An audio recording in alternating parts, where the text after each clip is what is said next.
Palestina libre. Por la lucha consciente de una causa justa. Yurú y Rabat Duqa en Palestina libre.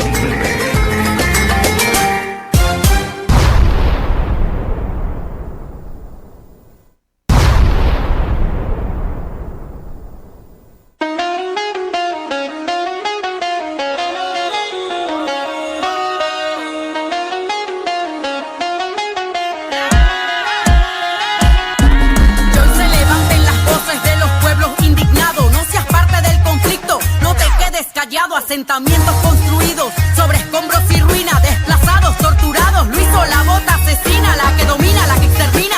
¿Tú crees que eso es justo? Pedir por Israel, pero olvidando a Palestina, donde niños también mueren, donde madres también lloran, donde gritos de agonía que se escuchan cuando imploran. Un pueblo asediado por todos lados disparan. Y tú, alzaste la voz o volteaste la cara. Una historia con dolor que ya lleva tantos años que no te la hayan contado. ¿No te parece extraño o tapaste tus oídos y cerraste tus ojos? Toda esta hipocresía es lo que me causa enojo. Depende de quién la lance, la bomba será buena. Depende de quién muera, es que sentirán pena. Que armen la noticia, que preparen la escena. Y depende de quién financia, se verá si se condena. Seguro se ofenderán en coros de hipocresía, porque la guerra se condena, excepto cuando financia la CIA. Hipocresía son las risas del concierto en el desierto, y al lado miles de muertos, la mayor cárcel a cielo abierto.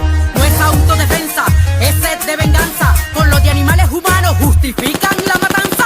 Promueven mentiras para que aumente la ira. Los pueblos se enfrentan, el imperio conspira. Nada es casual, todo tiene conexión. Es el imperio defendiendo sus intereses en esa región.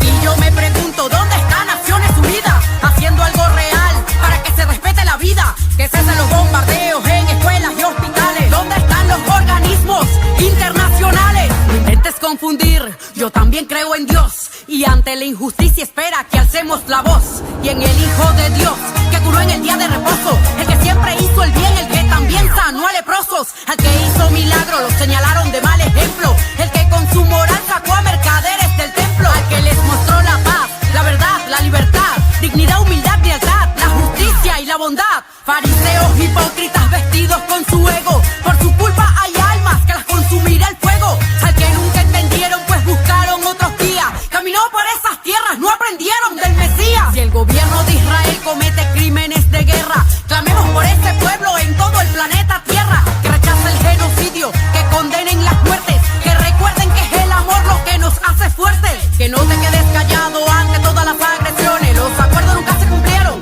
tampoco las resoluciones. Ante la guerra desigual, derecho internacional, porque todas las víctimas nos deben doler igual. Verdugo pidiendo clemencia después de tanta violencia. No justificó la guerra, pero debe existir coherencia, independencia. Y un pueblo en resistencia, resistencia. Es un pueblo en resistencia. Y las bombas caen y ellos ríen cuando explotan. Doctrina militar que quiere imponer su bota. La guerra solo trae para los pueblos derrota.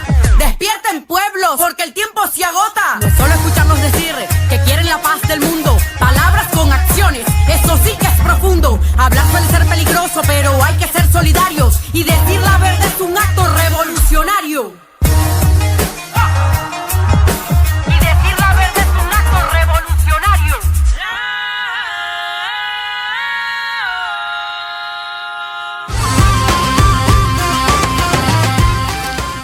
Muy buenos días a todos los usuarios y usuarias de Radio Nacional de Venezuela, región central 90.5 FM.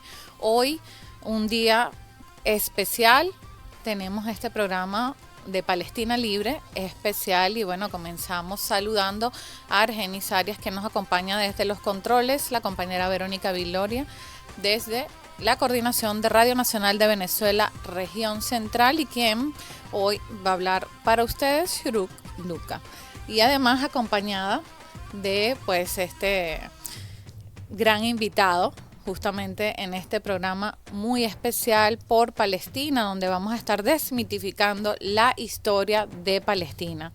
Bueno, y se trata nada más y nada menos que de Jorge Ramos Tolosa. Es doctor en Historia Contemporánea, profesor de la Universidad de Valencia, España, autor de 4 libros. Y bueno, si me pongo a decir todo el currículum, Jorge, me perdonas, creo que bueno, pasaríamos la mitad del programa acá hablando.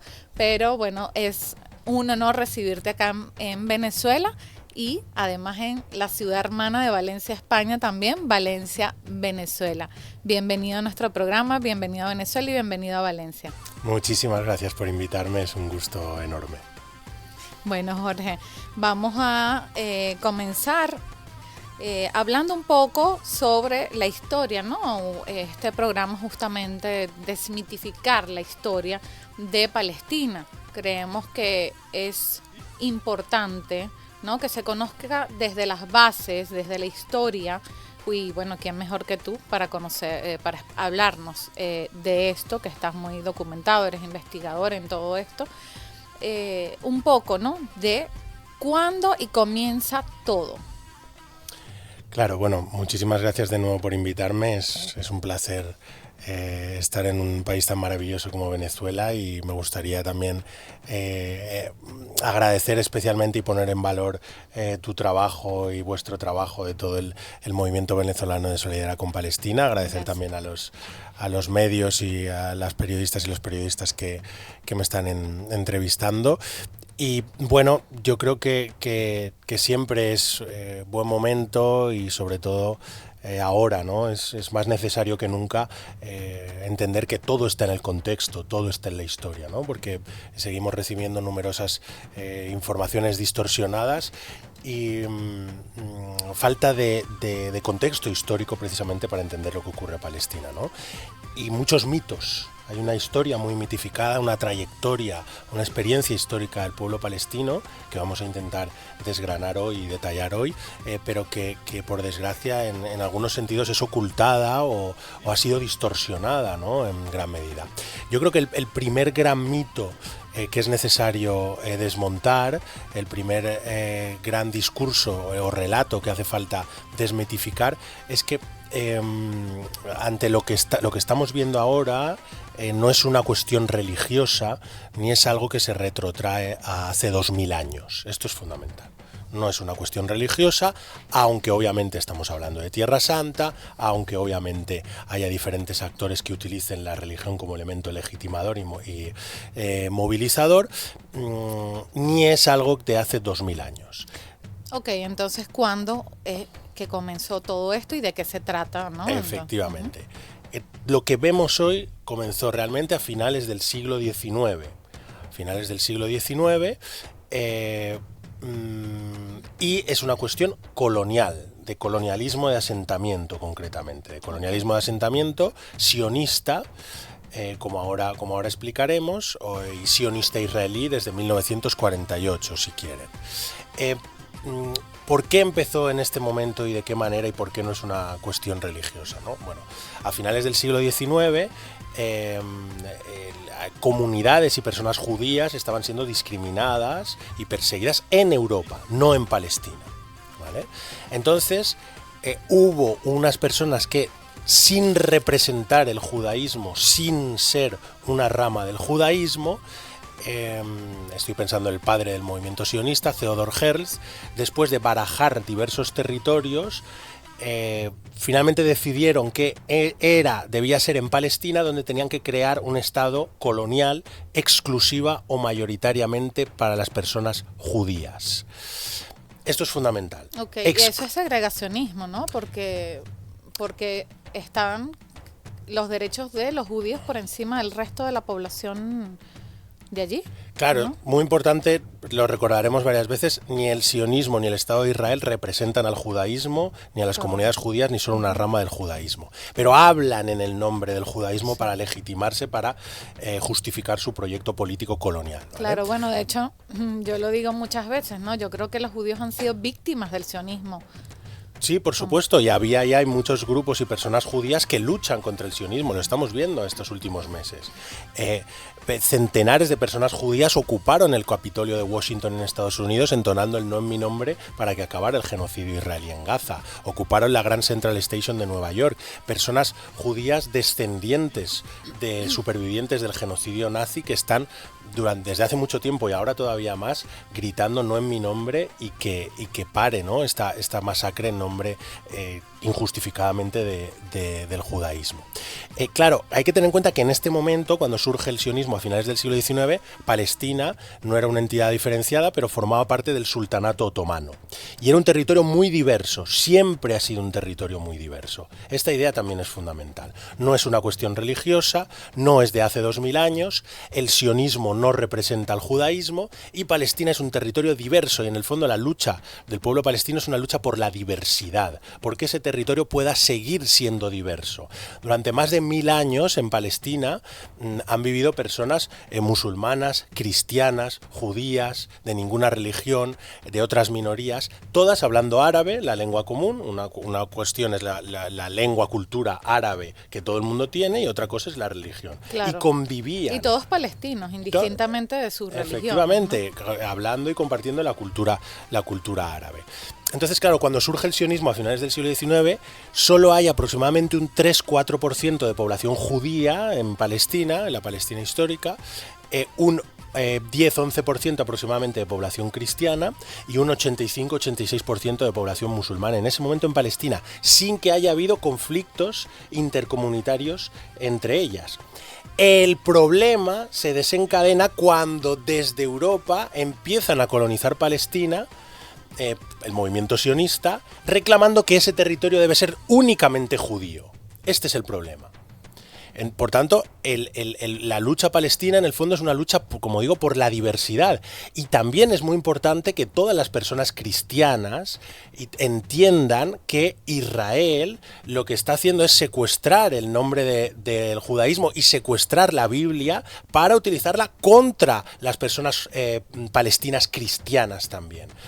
Lo podemos decir más tarde. Eso es bien interesante porque justamente desde acá se ha planteado algunos sectores y los evangélicos son nuestros amigos, muchos de ellos, pero algunos llegan y insisten en la retórica de el pueblo de Dios. Entonces justifican, de hecho, a través de las supuestas palabras de Dios o pueblo elegido de Dios, etcétera, para justificar este crimen, un genocidio. Entonces nosotros opinamos, yo particularmente digo, bueno, el genocidio, ¿cómo pienso que es macabro utilizar a través de la religión o de Dios un fin para que se cometa genocidio? Es decir, bueno, es que ese es el pueblo de Dios y con decir que no importa que cometan genocidio porque es el pueblo de Dios y nada más lejos de la realidad y además que se ha estudiado que no hay ningún vínculo religioso, no hay ningún vínculo entre el Israel de la Biblia con el Estado de Israel, que fíjate que seguramente y creo que existen varios estudios que determinan que escogen de una u otra forma el nombre de Israel, porque esto nace como proyecto sionista, el establecimiento de un hogar nacional judío, correcto, pero luego a raíz de ello deciden justamente Palestina por todo el entorno religioso y porque podían aprovechar justamente esto para confundir y para ganar adeptos y colocar el nombre de Israel, pues fue, bueno, quizás no no sé cómo decirlo, ¿no? La mejor excusa, la mejor propaganda para generar toda esta disyuntiva que, bueno, luego de 75 años permanece, ¿no? Así es. Totalmente. Mira, fíjame, solamente 3 elementos fundamentales en ese sentido. En primer lugar, el gran líder histórico del movimiento sionista que fue primer ministro israelí, David Ben Gurión, él mismo dijo en la década de 1920, antes de la creación del Estado de Israel, que los verdaderos descendientes de la población que vivía en Palestina, en Tierra Santa, en época del Nuevo Testamento, eran las personas palestinas. Él lo dijo en la década de 1920. ¿Vale? ¿Por qué? Porque la mayoría de los judíos que estaban llegando a colonizar Palestina venían de Polonia, de Ucrania, de Rusia, de Rumanía y cambiaron incluso sus nombres. cambiar un nombre para que pareciesen más puramente hebreos cuando tenían nombres eslavos la mayoría de ellos, por ejemplo, ¿no? En segundo lugar, es fundamental entender que el movimiento sionista recibió el apoyo británico, como ahora podremos desarrollar un poquito más, desde 1917, la Declaración Balfour, porque el Reino Unido, que era la gran potencia imperial junto con Francia en ese momento, se dio cuenta que podía servir a sus intereses imperiales tener un nuevo Estado allí de este tipo, ¿no? Entonces, antes y ahora, Israel ha sido una plataforma del imperialismo noratlántico allí. Esto es fundamental para entenderlo. Y en tercer lugar, y avanzando un poco en el tiempo para demostrar esto, ¿no? Y también dirigido especialmente a las personas que nos escuchan evangélicas, tenemos que decir que solo hace falta mirar las redes sociales. Continuamente, desde hace mucho tiempo, hay colonos israelíes que atacan a monjas cristianas en Jerusalén y en toda Palestina. Hace unas semanas el ejército israelí bombardeó la iglesia de San Porfirio en Gaza, que es una de las iglesias más antiguas del mundo. Es decir, hace pocos años, hace 3 años creo, Israel cerró expresamente un canal estadounidense evangélico que se llama God TV, lo cerró. Entonces estamos viendo cómo Israel está actuando históricamente contra la población cristiana palestina, contra la población cristiana en general e incluso contra las propias ideas evangélicas en particular, porque ha dicho que no quiere que llegue su difusión, ¿no? Entonces, claro, es contradictorio, ¿no? Claro, Israel es un ataque contra el judaísmo, porque no representa al judaísmo, pero lo dice representar. Hay muchas personas judías que nos están diciendo Israel no nos representa. Es un ataque contra la población palestina cristiana y contra la cristiandad en general, porque está destruyendo iglesias, insultando y difamando todo tipo de personas cristianas, patrimonio también cristiano en Tierra Santa y en otros lugares, y además, por supuesto, también es un insulto contra la población palestina musulmana y de todo el mundo, porque promueve la islamofobia, es aliada a Israel, además de la extrema derecha mundial. Solo hay que ver cuáles son los mayores amigos y aliados de Netanyahu, quienes han sido en los últimos años: Donald Trump, claro. Jair Bolsonaro, en Europa Víctor Orbán, Milei ahora en Argentina. Es decir, Israel es un promotor de la destrucción de los derechos humanos, de la islamofobia, de la libertad de los pueblos, ¿no? Entonces eso yo creo que es importante también que lo conozcamos y lo destaquemos. Sí, claro que sí. Bueno, vamos a recordar que estamos transmitiendo en vivo y directo por la señal de Radio Nacional de Venezuela, región central, 90.5 FM, pero también a través de las redes sociales, RNB, región central, por la red social de YouTube, pero también ahorita estamos transmitiendo desde la red social del Movimiento Venezolano de Solidaridad con Palestina. Y bueno, saludamos a todos los que nos ven desde allí, y Mirada Caer, y también saludos a todos los compañeros también solidarios y consecuentes con la causa palestina de Mirada Caer. Así que bueno, saludo a ellos desde allá. Estamos acá entonces en vivo por Radio Nacional de Venezuela, región central. Estamos conversando con el doctor Jorge Ramos Tolosa, doctor, valga la redundancia, en Historia Contemporánea, profesor de la Universidad de Valencia, España, autor de 4 libros sobre Palestina e Israel. Y bueno, además especialista justamente en este tema. Bueno, no sé si hacemos un corte como publicitario para que nos compartas los títulos de tus libros. ¿Me permiten unos minutos de publicidad? Claro que sí. Vale. Luego te cobramos. Vale, de acuerdo.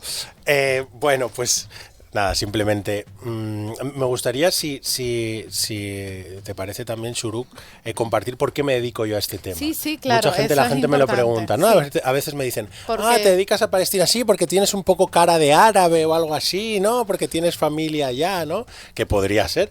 Bueno, ahora creo que sí que tengo familia, ¿no?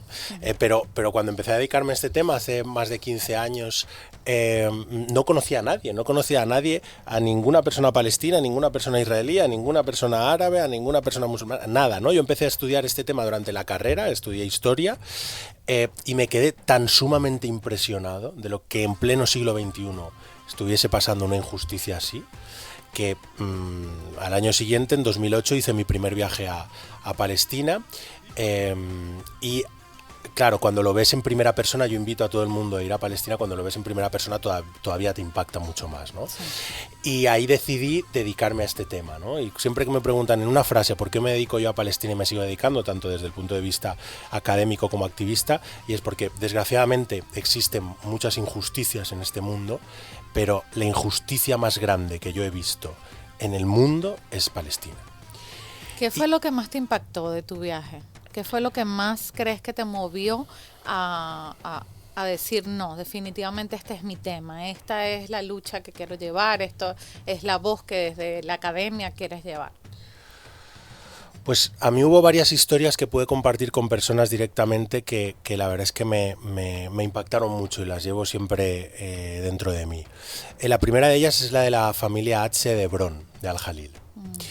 Yo estuve visitando Al-Jalil, Hebrón, en mi primer viaje, en 2008, y allí conocí a una familia palestina que vivía en su casa, en su tierra, en su ciudad, pero que desde sobre todo la década de 1980, como ha ido avanzando el colonialismo de asentamiento israelí, la construcción de colonias, ¿no? Muchas veces eso no olvidemos que quiere Israel, máximo de territorio posible con el mínimo de población nativa palestina, ¿no? Entonces, una de las actividades que más hace es demoler casas palestinas diariamente, sin que sea noticia, para intentar construir encima colonias solo para personas judías israelíes, ¿no?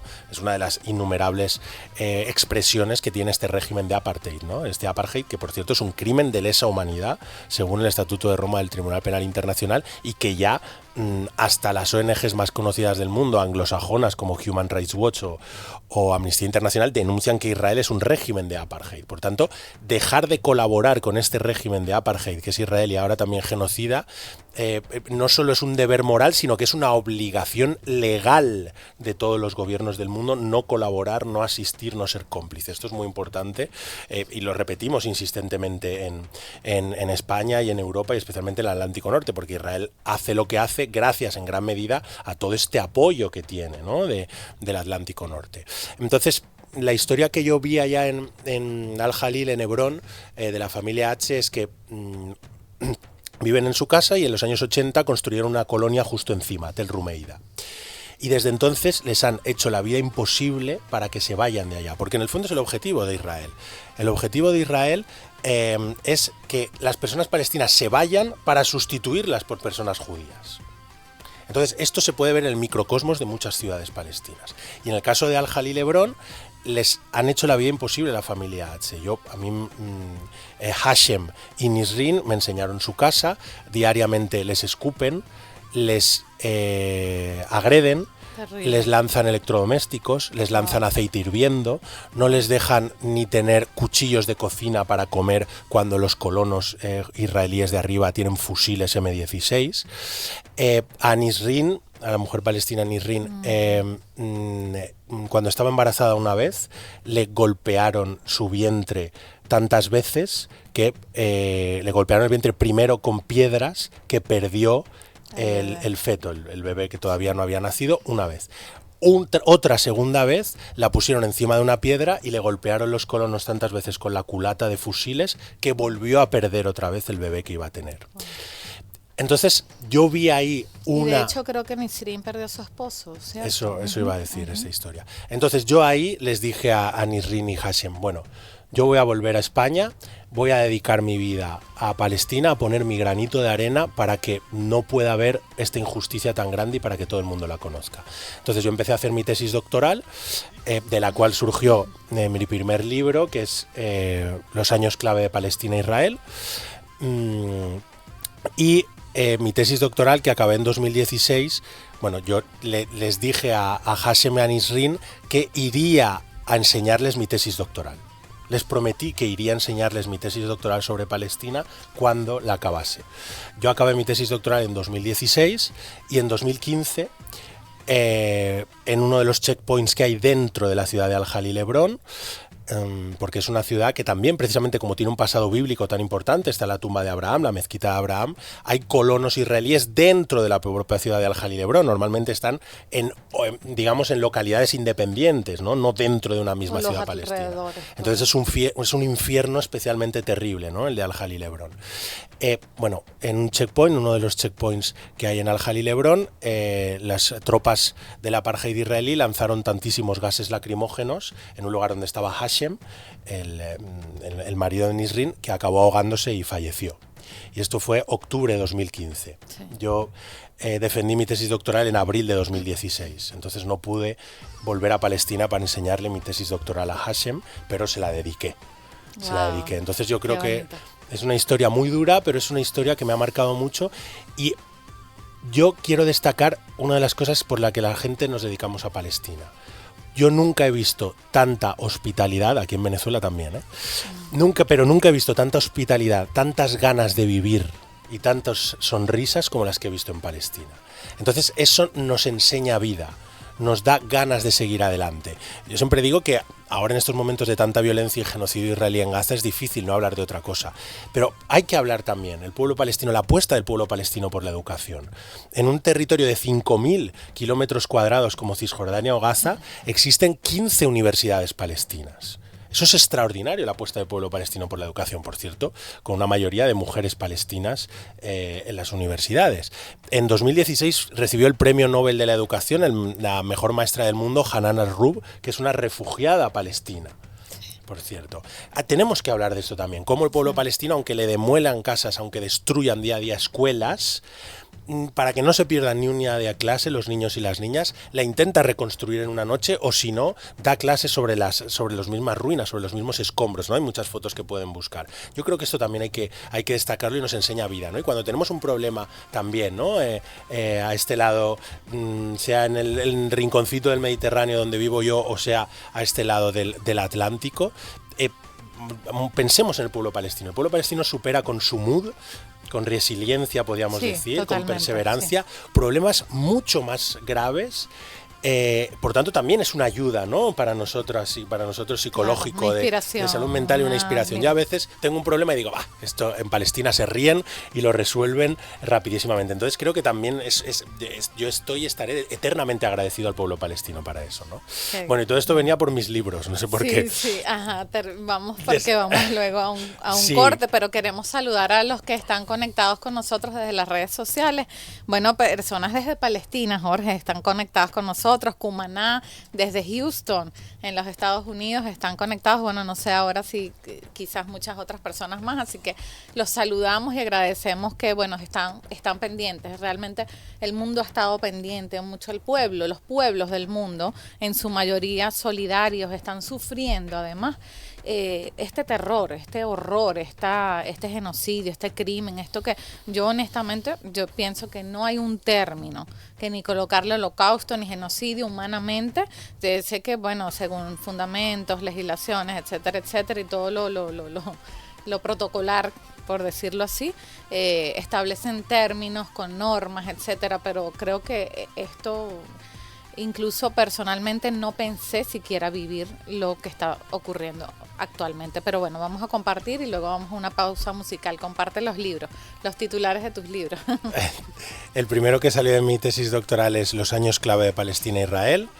El siguiente se llama Una historia contemporánea de Palestina e Israel, porque mucha gente, ¿no?, nos preguntaba, bueno, Jorge, yo ya sé que hay muchos libros de Palestina, pero yo solo me puedo leer uno, o solo quiero uno que me explique desde los orígenes, como hemos empezado a explicar, desde finales del siglo XIX, principios del siglo XX hasta la actualidad, ¿no? Pues eso, humildemente y sintéticamente he intentado hacer en Una historia contemporánea Palestina-Israel, otro que es Palestina, una historia esencial, y el último que se pueden descargar libremente y está en PDF en internet, que lo elaboramos con Claxo y con el Centro de Estudios Sociales de la Universidad de Coimbra, en Portugal, que se llama Palestina desde las epistemologías del sur. Es un libro publicado en el año 2022, el año pasado, que si quieren tienen a libre disposición. Bueno, nos acompañan también desde Argentina. Saludos a los que están conectados desde Argentina. Pero bueno, con esto les recordamos, estamos conversando con Jorge Ramos Tolosa, doctor en Historia Contemporánea de España. nos visita acá en Venezuela desde España, es profesor de la Universidad de Valencia, España, especialista en el tema Palestina e Israel y bueno, autor de 4 libros por Palestina y de muchísimos artículos, ¿no? Además que tienes publicados. Así que bueno, comiencen a googlear y a leer todo lo que consigan de Jorge, porque definitivamente es un honor tenerte acá, un honor. Así que bueno, con esto vamos a una pausa musical y ya volvemos.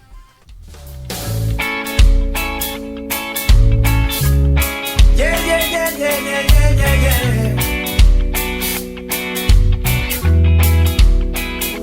Vuelve a sonreír, te ves tan hermosa como en los días de ayer, cuando tú eras libre sin cadenas en tu piel.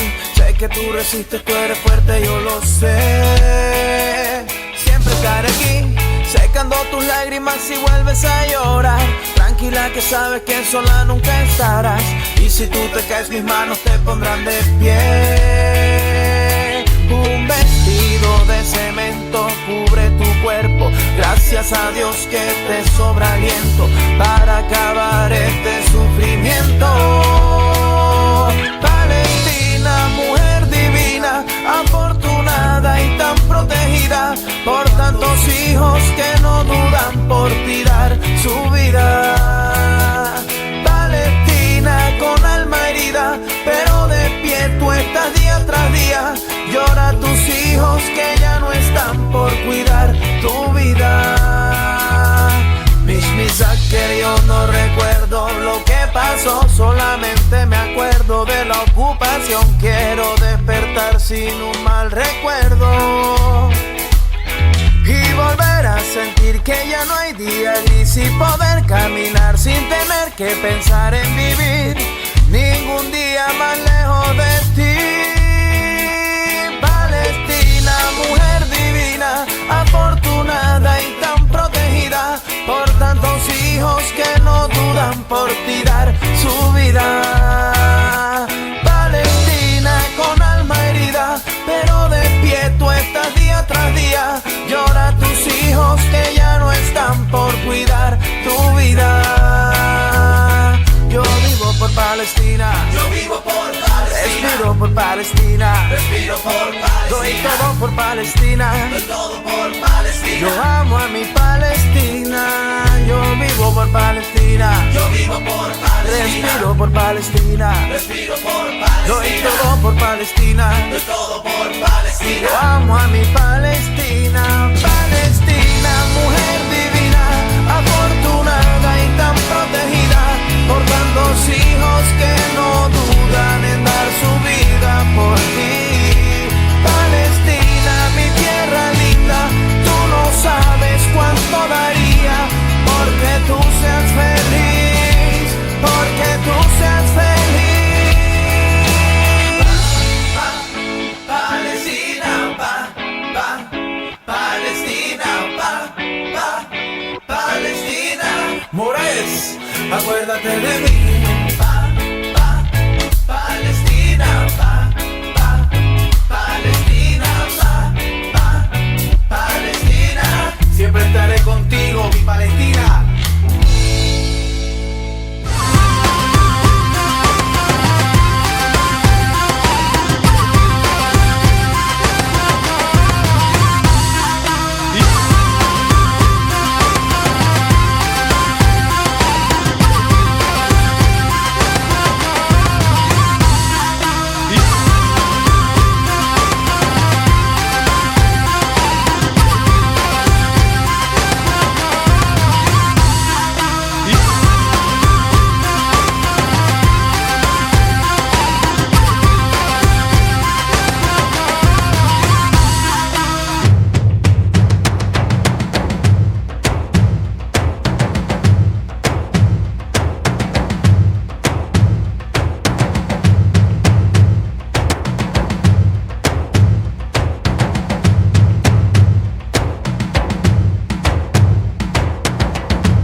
El libro, por ejemplo, que puede conseguir, todos mis libros pueden conseguirse en librerías y en Internet, y el más fácil de conseguir es Palestina desde las epistemologías del sur, que es gratuito y que está en libre descarga y en libre acceso en Internet. Solo hay que poner Jorge Ramos Tolosa, Palestina desde las epistemologías del sur, y ya está, por si les sirve y les es útil. ¿Volvemos? Ok, estamos de vuelta en Palestina Libre por la señal de Radio Nacional de Venezuela, región central 90.5 FM. También transmitiendo desde la red social de YouTube, RNB, región central 90.5 FM. Gracias a todos los que se conectan semana a semana en su programa Palestina Libre, pero también estamos transmitiendo en vivo, en directo desde la red social del Movimiento Venezolano de Solidaridad con Palestina, y también los compañeros de Mirada Caeri. Y bueno, Jorge, muchas cosas por las que hablar, conversar, y vamos a recordarles otra vez que estamos conversando con Jorge Ramos Tolosa, doctor y profesor de Historia Contemporánea, que nos visita en Venezuela desde España. Jorge, hablamos un poco, ¿no?, de que a través de este programa queremos desmitificar la historia de Palestina. Bien, nos hablaste desde los inicios, de cuándo y cómo fue que comenzó todo esto. Ahora, ¿qué es el sionismo? ¿Y por qué el sionismo, por qué el mundo o la humanidad debería combatir el sionismo? El sionismo es un movimiento colonialista y nacionalista que habla en nombre del judaísmo, pero que no representa al judaísmo. Y utiliza la religión judía, sin representarla, para justificar, para legitimar su proyecto político colonial de conseguir el máximo de tierra posible con el mínimo de población nativa palestina. Entonces el sionismo, como historiadores judíos israelíes han estudiado, por ejemplo Shlomo Sand, autor de un bestseller como es La invención del pueblo judío y la invención de la tierra de Israel, lo que ha mostrado, ¿no?, es que el sionismo buscó, como cualquier otro movimiento nacionalista, inventarse, ¿no?, las legitimaciones, y para ello, por ejemplo, lo que hizo fue dar vida o transformar la lengua, el idioma hebreo, que solo se utilizaba en ceremonias litúrgicas judías y solo se utilizaba en la literatura sacra judía, como una lengua hablada, que se pudiese hablar, ¿no? Durante milenios la lengua hebrea solo se utilizaba en ceremonias litúrgicas judías, no la hablaba nadie. Las personas judías de Polonia hablaban polaco, las personas judías rusas hablaban ruso, las personas judías francesas hablaban francés, las personas judías en Estados Unidos hablan inglés, etcétera, etcétera, ¿no? Pero claro, este movimiento colonial necesitaba elementos de unión entre todas las personas judías, porque solo tenían en común una religión, y entonces hicieron renacer y reinventaron la lengua hebrea, el sionismo, para que pudiese servir a esto y para que no se uniesen, no se juntasen todavía más con la población nativa palestina.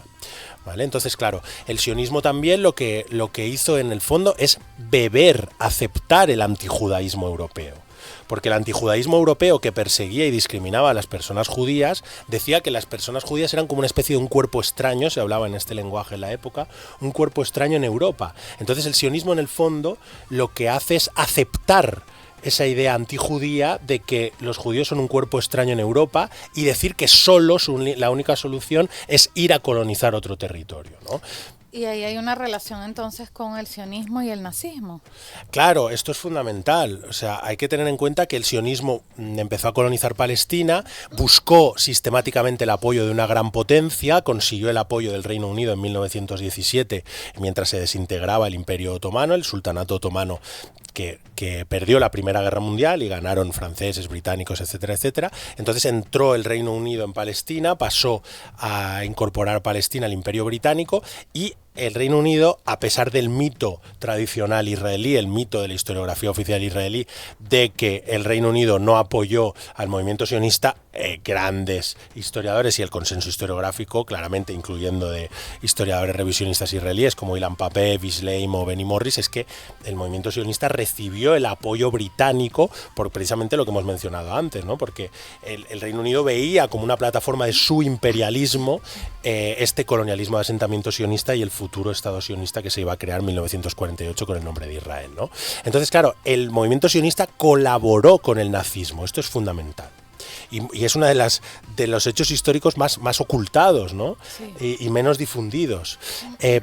¿Por qué colaboró el movimiento sionista con el nazismo? Porque ambos coincidían en el interés de que el Tercer Reich, esta ideología fascista terrible, no quería a personas judías en Alemania ni en Europa, y el movimiento sionista quería al mayor número de personas judías posible en Palestina para sustituir a la población indígena, a la población nativa palestina.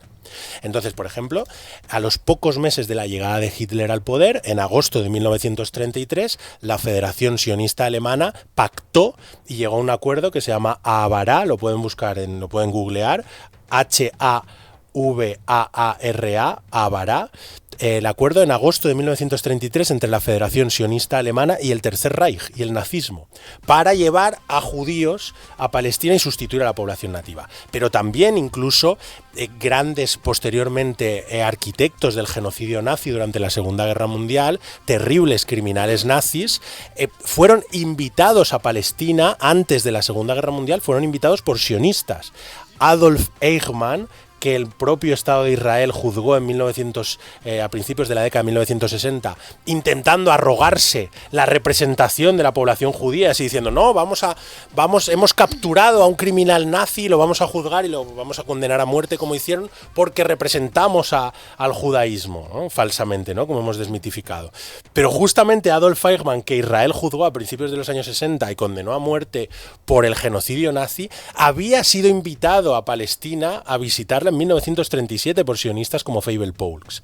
Y de hecho, Hannah Arendt, la gran intelectual judía Hannah Arendt, que al final de su vida fue muy crítica con el movimiento sionista del Estado de Israel, firmó una carta en diciembre del 48, Hannah Arendt, junto a Albert Einstein, hablando literalmente, explícitamente del terrorismo sionista. Por cierto, Hannah Arendt dijo que el propio Adolf Eichmann era sionista. Ojo, nazi sionista. ¿Por qué?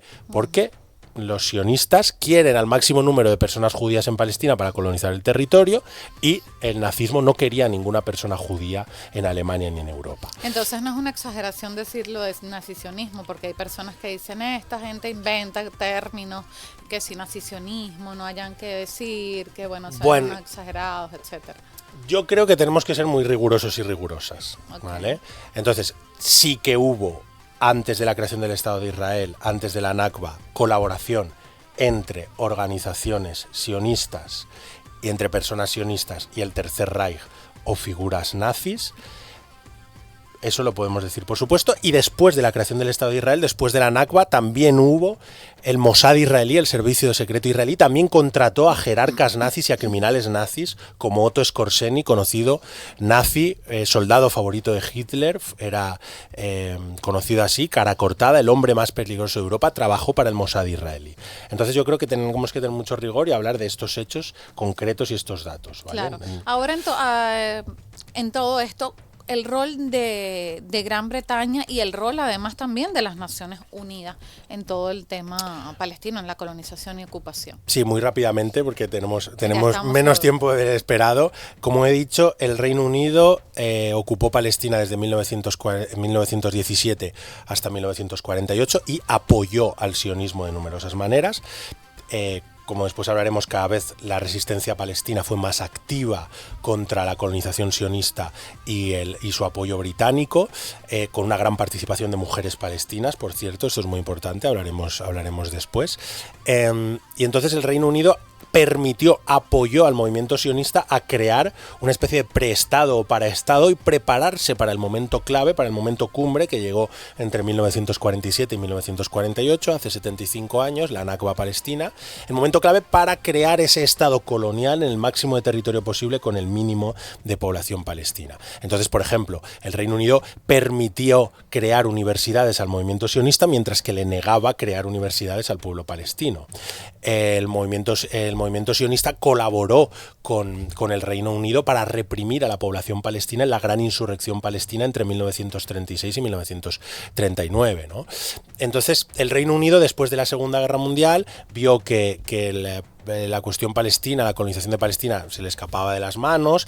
Estaba viendo incluso, ya había sionistas que decían, bueno, nos han ayudado ya mucho el Reino Unido, ahora es el momento de que se vayan. Entonces, al final de la Segunda Guerra Mundial, atacaron sionistas, grupos paramilitares sionistas como la Haganah y el Irgun, atacaron al Reino Unido después de haber recibido su apoyo durante décadas para que se marchasen de Palestina y así tener la libertad para expulsar el mayor número de personas palestinas posibles. Entonces, en este contexto, después de la Segunda Guerra Mundial, el Reino Unido anunció que iba a abandonar Palestina al año siguiente, en 1948, como hizo, que se acababa su mandato británico de Palestina, y entonces le traspasó el problema a la ONU, a las recién creadas Naciones Unidas. ¿Qué pasa? Que las Naciones Unidas acababan de nacer, no habían afrontado ninguna problemática internacional de este calibre como el de Palestina, convocaron sus 2 primeras sesiones extraordinarias de la Asamblea General dedicándose a Palestina, esto lo estudié en mi tesis doctoral, y podemos ver, y he investigado cómo desde los primeros momentos, claro, las Naciones Unidas, por desgracia, también funcionan a partir del equilibrio de poderes del sistema internacional y a partir de quién manda en el sistema internacional.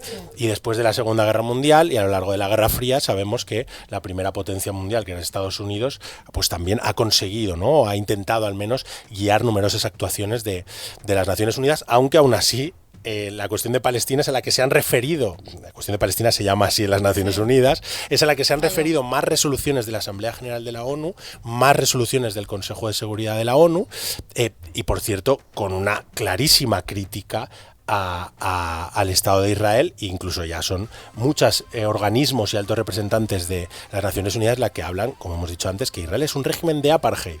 Por lo tanto, Israel se creó y se mantiene a través de crímenes de lesa humanidad. Esto es fundamental. Ahora está cometiendo crímenes de lesa humanidad, como afirma en grandes expertos internacionales, Luis Moreno Campos, fiscal en jefe del Tribunal Penal Internacional, Raz Sigal, experto en genocidio, pero es que además Israel se creó y se mantiene en 75 años a través de crímenes de lesa humanidad, no solo ahora. Correcto. ¿Vale? De hecho, se fundó bajo la sangre del pueblo palestino, ¿no? Se fundó a través de una limpieza étnica, Correcto, de la expulsión masiva, ¿no? Eso vamos a ello, ¿no? Lo que ocurrió es que, como digo, la ONU intervino en Palestina, envió a 11 delegados, la mayoría de los cuales no tenían ni idea de Palestina, yo he podido estudiar sus memorias, y ¿qué hizo? Recomendó la partición de Palestina, la división de Palestina en un Estado sionista que después declararía su independencia bajo el nombre de Estado de Israel el 14 de mayo de 1948 y un futuro Estado palestino que nunca ha llegado a existir en la realidad, nunca ha tenido oportunidad de esto, además de la internacionalización del área de en torno a Jerusalén, incluyendo Belén. Claro, esta partición de Palestina, este plan de partición de Palestina de la resolución 181 de la Asamblea General de la ONU, quebrantó la propia Carta de las Naciones Unidas, porque la Carta de las Naciones Unidas, que es como su constitución, dicen que no puede haber una decisión política sin consultar a la población. El derecho de autodeterminación está en la Carta de las Naciones Unidas, en su artículo 2. Entonces, no se preguntó a la población palestina si aceptaba que la mayor parte de su territorio, porque el plan de partición establecía la creación de un Estado sionista en el 55% de Palestina. Ningún pueblo acepta que una comunidad colonizadora se quede con la mayor parte de su tierra. Sí. Esto es fundamental. Pero para el movimiento sionista fue un gran triunfo y así lo celebró. Era lo que llevaba esperando desde hacía 100 años, cuando la partición por primera vez se planteó en la Comisión Peel británica de 1937. Y David Ben Gurión, el gran líder del movimiento sionista en ese momento, ya dijo que cancelaremos la partición y después nos expandiremos en el país. Quizá hemos visto, ¿no?, esta sucesión de mapas tantas veces en internet, ¿no?, que vemos como, diría el poeta palestino Mahmoud Darwish, la tierra se estrecha para nosotros, la tierra se estrecha para el pueblo palestino, ¿no? Sí. Porque en el fondo es esa colonización de asentamiento sionista década tras década. Eso es lo que ocurrió desde el siglo XIX y efectivamente en 1948 con la plataforma de la ONU, con este plan de partición que se aprobó, por cierto, no solo violando la propia Carta de las Naciones Unidas, sino con la presión de Estados Unidos a países pequeños como Haití, Liberia o Filipinas, claro, fue el momento clave que estaba esperando el movimiento sionista, como llamo uno de mis libros, los años clave, 1947-1948, para empezar su limpieza étnica, para empezar la expulsión masiva de la población palestina que conocemos como Nakba, ¿vale? El desastre o catástrofe centrado en 1948, pero esto es una idea fundamental, que todavía no ha acabado, sino que sigue su curso con un nuevo episodio terrible de genocidio 75 años después. Correcto, justamente eso te iba a preguntar, ¿no? La Nakba realmente continúa, porque el pueblo palestino desde los inicios de la Nakba, desde que se funda este Estado sionista denominado Israel en la Palestina histórica, ha venido justamente, como tú dices, cometiendo crímenes de lesa humanidad, crímenes de guerra, ha violado además, ¿no? Justamente hablando del rol de las Naciones Unidas, ha violado más de 60 resoluciones de las Naciones Unidas.